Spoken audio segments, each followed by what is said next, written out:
শুভ হনুমান জয়ন্তী সকলকে। হনুমান জয়ন্তীর দিন সকালবেলা রেডি হয়ে চলে গেছিলাম ঠাকুরের পুজো করতে।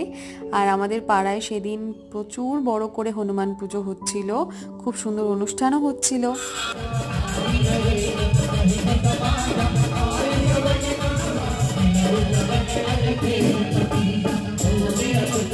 সেখানে যাওয়ার পর সবাইকে দিচ্ছিল এরকম আমপানার শরবত, যেটা গরমে খেতে প্রচণ্ড ভালো লাগছিল।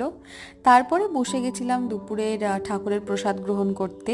প্রথমেই দিয়েছিল লুচি, সুজি, তার সাথে ছিল বোঁদে। তারপরে চলে এলো গরম গরম কড়াইশুঁটির কচুরি, ছোলার ডাল, আর তার সাথে ছিল আলুর দম। আচ্ছা, আমি কিন্তু ভেজিটেবল চপ আর স্যালাডটা মিস করে গেছি বলতে। তারপরে চলে এসেছিলো ফ্রাইড রাইস আর ছানার কোপ্তা। আর খাবার নিয়ে মানে ভগবানের ভোগ নিয়ে তো নতুন করে বলার কিছু নেই, সত্যিই অমৃত হয় সেটা। শেষ পাতে খেলাম চাটনি, পাঁপড় আর